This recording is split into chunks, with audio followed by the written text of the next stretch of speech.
How's it going, fellow bounty? I was about to say bounty hunters, but I guess daimios? Is it daimios? I do not know how to say the frickin' word that makes you the overlord on Tatooine, but welcome to my Book of Boba Fett episode 2 breakdown, review, and recap. And this episode, right off the bat, I do want to say I enjoyed it a lot more than the first episode, and I feel like really things are getting that much more pushed along, and it's really interesting to see, especially in the present day scenes, 2 Hutts actually arrive, and basically, as we know, the present day storyline, if you will, is all about that power struggle and Boba Fett asserting his power, albeit in a brand new way that the people of Mos Espa, etc., just are not recognizing or are not used to, compared to something like Hutts being carried on a freaking litter. And we can't forget as well some nice surprises, such as a certain Wookiee bounty hunter from, I guess you could say, some expanded stories that we haven't seen in live action before, and of course something I also expected with the flashback scenes, since in The Mandalorian we knew that Boba Fett had his kind of Tusken garbs on and a Tusken Raider staff with those moves. It was inevitable that he was gonna do some training with them, and we've basically kind of caught up, well, not properly to the Mandalorian timeline, but from here on out I do wonder if that's gonna go on for much longer. So at the beginning of this episode we pick up basically where obviously Fennec Shand had taken that assassin prisoner, so we could finally see maybe who sent him and what is going on there. And Boba Fett did ask exactly that, like, who sent you, what were your orders, and then we have that typical Star Wars curse, which we've heard a billion times before, but we learn that he is from the Order of the Night Wind, which I don't know why that kind of... Okay, I'm immature. The wind part of it makes me laugh. But really, he is a very expensive assassin. I like how we are getting a bit more of Fennec Shand's personality here through her saying, oh, they're overpriced. You're just paying for the name with those guys. Apparently, they fear no man, which is why they drop him into the Rancor pit. And I was like, damn you, Star Wars Book of Boba Fett, because I said in my last week's review, I want the Rancor back. I mean, I know maybe that's not Boba Fett's style, and I know it was a Jabba thing, and technically Luke took that Rancor out, and I'm guessing Bib Fortuna never got a new Rancor in, but when they said, oh, I guess we'll drop you down to the Rancor pit, I was like, yes, the door's opening, he's coming back. I don't know, I like Rancors. I was hoping we would get another one, but no, they teased me. And he wasn't even there. And that's when the assassin folded, so yeah, fear no man, but I guess they fear a beast.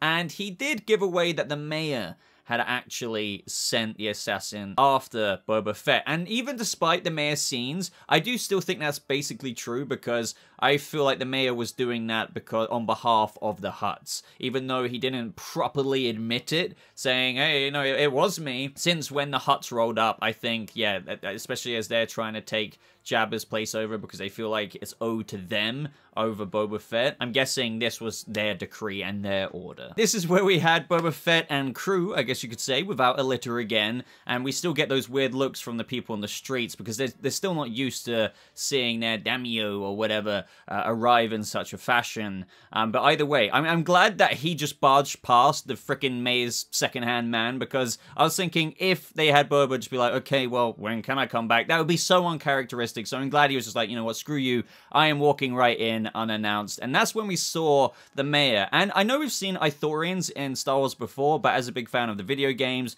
just, you know, whether it's growing up playing Knights of the Old Republic, there's a bunch of various races in the video games of Star Wars, and there's a lot of Ithorians in one of the planets on KOTOR, for example. So seeing an Ithorian done in this kind of practical way, it really is authentic Star Wars to me, and that's something I just want to praise this episode on. Anyway, I mean, I know a lot of people are enjoying the second episode a lot more than the first, but I'm still seeing some comments about pacing or whatever. I still feel like the Book of Boba Fett is giving me my Star Wars fix of what a lot of people have come to like about The Mandalorian, whether you have issues here and there or whatever. The same with Boba Fett. It does bring that authentic Star Wars feel that maybe the sequels didn't so much. Whatever you feel about the sequels, these Disney Plus live action shows with what Jon Favreau and Dave Filoni are doing, they do bring that Star Wars, well, yeah, tone and authentic feel, and that is something I will say through and through. I do like the little bit of almost, it's not playful banter, but it's like this cockiness and undermining and condescending ways, even from the Ithorian mayor, because he pretended to not know who he is, and Boba's just like, you know damn well who I am. Thanks, you know, for bringing him in, bounty hunter. Oh, give the bounty hunter his reward, and it's just like, do you know who you're speaking to and how condescending or patronizing that sounds? But yeah, I like that, because this is what the present day storyline is at the end of the day.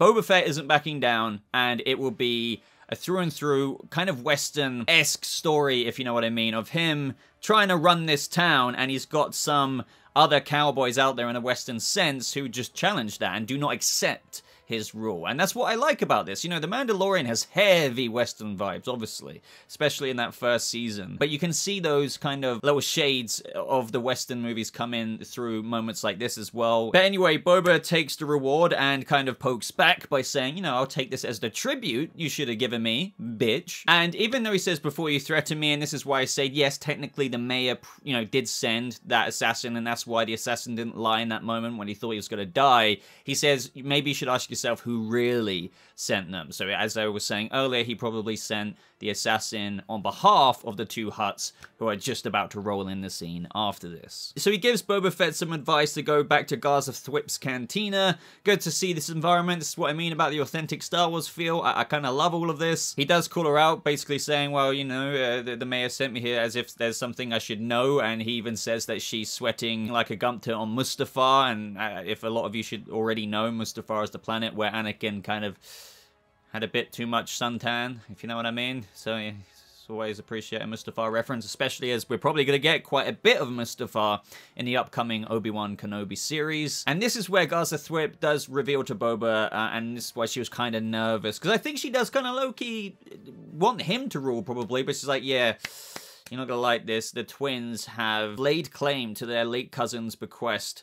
And, you know, Boba Fett was like, nah, they're too busy preoccupied with the debauchery of Hutter to bother with ambitions on Tatooine. Now, if you're familiar with a bit more of the intricacy of the Star Wars lore, Hutter is the planet in where, well, the Hutts come from, and that's their predominant kind of primary world of rule. That's where, you know, they have other kind of sectors like Tatooine, though, just like how Jabba ruled there. Their reach does go far beyond, you know, just Hutter, but it's nice to see that mentioned. Even if any of you have even played the Old Republic MMO, you can actually even quest on Hutter. And I know we're getting into quite a bit of video game talk, but I do recommend checking things like that out if you want to explore a little bit more of a Star Wars environment beyond just reading it. You can actually play it as well. And this is where the twins, the cousin of, or cousins of Jabba the Hutt arrive, and it's like, well, you probably should have maybe have tried to take this place a few years ago when Jabba died, but okay, you're now coming in. And Boba Fett does, you know, basically articulate that he, you know, did kind of take this fair and square. But this was just really cool. I like how, you know, it completely contrasts Boba Fett's daimyo arrival, because they're trying to arrive in the way that people fear and have gotten used to serving, and that is, you know, under fear, with these drum beats even as they arrive. Like, one of the Hutts was even rubbing their face with a little furry animal, I guess to kind of soak up their sweat on their litter. And it's just, you know, it reminds me, and not like I've ever forgotten, how much of a cesspool these Hutts are, like literally. Of course as well, and I can't remember if we actually saw any creatures swimming around it, we had that little kind of jug or like little cauldron-y thing in where usually Jabba would, you know, put his hand in there and get some kind of little animal out and bite its head off or whatever. But yeah, this was very typical Hutt stuff. His sister was making me laugh quite a bit, because he was talking to Boba, the main guy mostly. And then every now and again you'd hear like the sister going, hey, and it's just like, you've insulted my sister. So my main takeaway of this is, this subverted my expectations. I didn't actually expect Hutts to arrive, so that was a big win in my book, because I thought it'd be a bit more of domestic in Mos Espa between the mayor and maybe some other cards he could have had up his sleeve. But no, I almost feel naive. It's like, of course it's going to get grander. We have the cousins of Jabba the Hutt arriving. So that was really, really awesome. Not to mention, they pulled another ace up their sleeve, and that is the Wookiee. The bounty hunter Wookiee, who is actually from, again, some of the more expanded stories, and I'm probably going to butcher his name, Black Crescentan, or he goes by other names, or nicknames, should I say, such as Santi, or BK, or Black K, but I feel like they did such a good job at, you know, Wookiees in of themselves, whether you know, if you're a Star Wars fan, you don't really find them ridiculous, but I can see how some people might find the prosthetic of, look, it is a big, hairy, walking dog, kind of thing, but I did find him kind of intimidating. He is, you know, Wookiees can literally pull limbs out of sockets, and this guy seemed angry. And from the lore anyway, he is a bounty hunter that served during the Galactic Empire, like Boba Fett, so I'm very sure that these two are aware of each other, and he served into the days of the New Republic. And that is around about nowish, if you will. The New Republic is trying to assert its control, but it's a very kind of slow process, so they're not really everywhere. As you see in The Mandalorian, their presence is about, but it's not like they have such a fist like the Empire had in control everywhere. And guess what? Just wouldn't be surprised if, you know, as we know, he served from the Galactic Empire days as a bounty hunter into the New Republic. Well, I wonder why he kind of stopped around this time, and that's probably because Boba Fett is going to have a one-on-one with this Wookiee bounty hunter at some point in the next few episodes, and I feel like that is going to be a lethal badass fight. For now, though, they did conclude that bloodshed would be bad for business, but this will be dealt with later, and they yet again kind of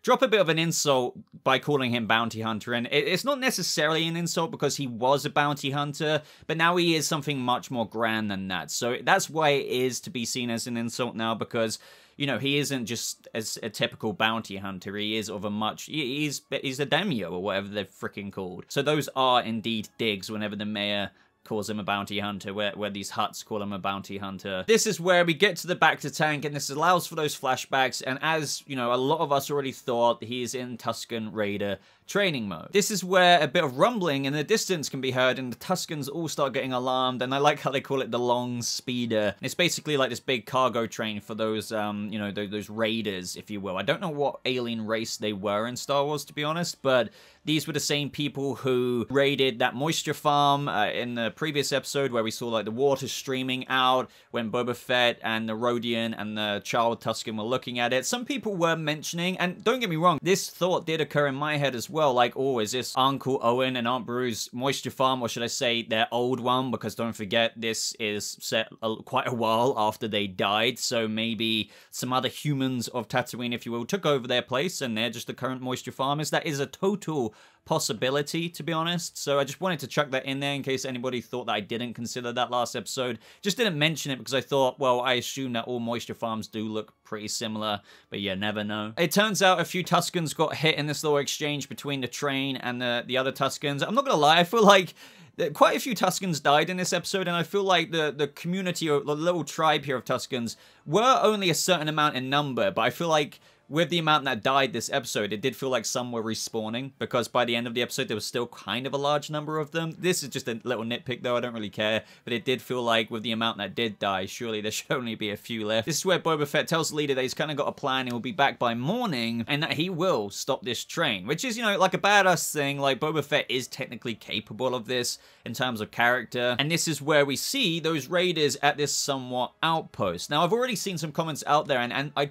would like to think that this is the case, that this location could be Tosche Station. Like, do you remember when Luke said to Uncle Owen, like, I was gonna go to Tosche Station and get some power converters? Like, I think this could be that. It makes sense, I guess, because, you know, there's a little bar where you can get a drink, maybe a place where you can you know, do something with your speeder. It's like a little bit of an outpost, I suppose, you know, where you can get certain things if you need it in between the dunes of Tatooine. But this is where we had those raiders just basically acting like they own the place. They were kind of harassing those other two people. Boba Fett arrives and absolutely wrecks them. Now, to my knowledge, after remembering the scene, I was thinking like it was handled very, very well. There wasn't that somewhat lazy choreography where you could argue there were these other people who could be doing something to him the whole time. The way they kind of handled it, it was systematic takedowns, and, you know, there were other people who couldn't, like, necessarily run to him the whole time and just jump on him.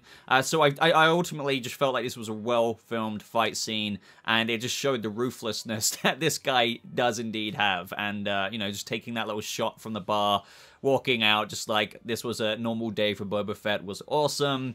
And as a result, he had some leftover speeders that he took back like he had Santa's sleigh, and arrived to the Tusken Raider camp, which was funny because obviously Tusken Raiders aren't used to technology, so seeing Boba Fett in this moment deliver that to them, they start initially knocking pieces off of it, but as we know, it turned into a bit of a montage of training. He was kind of teaching them the maneuvers, how to jump from a speeder to another speeder, which, you know, I think anyone would take some training to do, not just Tusken Raiders. But it was funny, just, I think everyone called it as soon as that Tusken was gonna, like, use the accelerator or reverse, that he would go somewhere really fast. I'm really enjoying the the Tusken Raiders stuff. Like, he found, like, this respect for them. I had some issues last episode just with, like, the contrivance of certain things. Those critiques aside, like, that doesn't mean I'm not really enjoying the story that he is still getting with these Tuskens. Like, I enjoyed this episode, the development, and a kind of low-key kinship that he found with these people, especially towards the final scenes. Boba Fett's always been a little bit of a loner, if you know what I mean, and I don't think it is a regression of his character to show him, like some people are critiquing, in this series, talking a bit more. Or it's like saying Master Chief in Halo, oh, he should never talk, and when Halo 4 had him talk a bit more, that's, you know, a character assassination. No, it's not. It's fine to expand upon the character, especially between him and Fennec Shand, especially if he's always been a bit of a loner, but found some respect amongst these Tuskens, which was thoroughly explored in this episode. I take that all as a good thing, but at the same time, some people are thinking, this isn't Boba Fett, if you know what I mean, but I can see where they're coming from in a sense, but, like, I ultimately disagree with it, and I'm enjoying the kind of clan or tribe that he has adventured with, I guess, in the first couple of episodes. I just argue in the first episode, when he wasn't attached to them, he could have, like, escaped at any point, like he actually already tried to do. But again, he kind of had to do this to get to the part of where he was at in The Mandalorian. But this is where, more or less, they were already, the train comes by again, they get on the speeder, the swoop bikes, and they basically go to take it over. Boba Fett's pretty lucky that his swoop bike, you know, it had been shot and it was on fire the whole time. It was about to blow up, but luckily, you know, he made it onto the train and then it blew up. I really still enjoyed all of this, especially that Tusken Raider. I believe, is it like the woman Tusken Raider who's like the other half of the clan leader? That Tusken Raider who had been training Boba Fett went on there, went ham from the inside out. This ultimately ended with those raiders from that cartel being completely beaten, and there was loot for days from the Tusken Raiders. A little bit frustrating that they're just letting the water piss all over the place. It's just like, you could have, they're Tusken Raiders at the end of the day. They could have been a bit more careful about just collecting it in buckets and all that water going to waste, but hey, the Tusken Raiders, and it's just nice seeing how much Boba Fett has brought to this community. At the end of the day, now they're in a position in where they have to grant passage. There is no free pass in the Dune Sea anymore for this drug cartel. However, they can pass,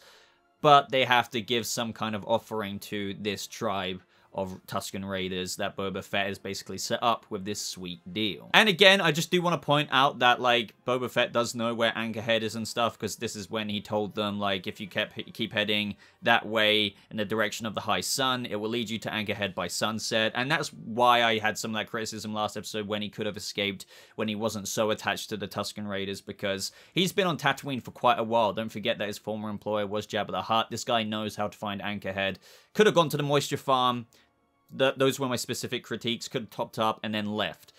But again, I do kind of understand that they set themselves up for a bit of plot contrivance with introducing him in The Mandalorian already as like a Tusken Raider equipped Boba Fett before he got his armor back. Right at the end of the episode, everyone, like, Boba Fett is more at home than ever with these Tuskens, and they even put him on a little bit of like a acidy trip thing with this lizard. And I really appreciated this because it was basically this kind of lucid kind of experience in where it allowed him to get the staff, a branch from this tree that it seems that every Tusken goes through in order to create their own staff. Now, this brings a bit of kind of lore to Tusken Raiders, which, you know, beforehand they were just these characters that shot at, like, you know, speeders going by, or like in the pod race or whatever, right? But now you have a bit more exploration into these characters where they're, you know, beyond just a simple Tusken Raider who just wants to scavenge something in the Dune Sea of Tatooine. Included in Boba Fett's little vision as he was out in the desert getting his own branch to create the staff, we saw Kamino, we saw Jango Fett's helmet, we saw him and the trials and tribulations he's been through, like getting out the Sarlacc pit. It was kind of like this kind of spiritual journey at the same time, which I definitely did appreciate and felt like a very much so Star Wars tale that would be included in something like the movies. It's kind of like akin to like a Force vision, but something for people who don't have the Force, if you will. And again, at the end of the episode, I felt like it was kind of very powerful with how they were showing Boba basically forge his staff. It was almost like Jedi-like in how they can like create their own lightsaber in this very ceremonious way. Not to mention just how everything feels so tribal in this show. I mean, obviously the Tuskens, but how they were dancing around the fire with the specific almost dance of like this martial art with the Tusken Raider staff. It was just cool. I digged it. I really did dig it. And I can see how it's maybe not for everyone, because again, a lot more did happen this episode, but it still did kind of carry on along the pace in a way of the stuff that some people just might not be interested, but maybe that's just maybe because they're not interested in it. But if you're like a Star Wars fan who is really here for like the kind of lore that they're getting into here with the exploration and continued exploration with Boba in the flashbacks, as well as the present day scenes, that's super, super interesting to me. And what I am intrigued about now is, what are they going to do now? We've got to the part, basically, where Boba Fett's got his look as to what he had in The Mandalorian. Like, he's got the staff, he's got the garbs now. Do we continue to see flashbacks in the future episodes? Because we technically didn't see him leave the Tuskens. We just, last we saw of him as Boba Fett dancing, and funny hearing myself say that out loud, because if you would have told me on paper that we would have been seeing Boba Fett dance, I would have maybe not taken that as seriously out of context here. But yeah, I am wondering if the show's going to get a bit more into present day scenes now. We've got most of the flashback narrative up until The Mandalorian somewhat out the way. Overall, everyone, I really enjoyed this episode. I am looking forward to, despite enjoying the flashbacks, getting a bit more into the present day stuff. I feel like they need to really heavily like slam that down now, and I feel like they did in this episode with the Hutts arriving, the other bounty hunter Wookiee and stuff. That was really cool. But imagine seeing like a lot more of that, but all episode long, because I feel like we're more or less nearly at the end of the Tusken Raider thing, and if they carried along that route, it would feel like maybe they're just carrying it on, not necessarily for the sake of it, but I feel like it's reached from its start point to its finish point, with him now being inducted as like a low-key Tusken himself. So let me know your thoughts down in the comments below. Let me know if I missed anything, or you just thought something that I just didn't mention. But if you are enjoying these videos every week on the Wednesday with the coverage of the Book of Boba Fett, do consider subscribing if you're brand new. Do consider liking the video to help support the channel. It really does do a lot more than what you realize. Links, as always, are in the top pinned comment of the comment section, which is my comment. But thank you so much for watching. I hope you all have a lovely rest of your day, and may the Force be with you always.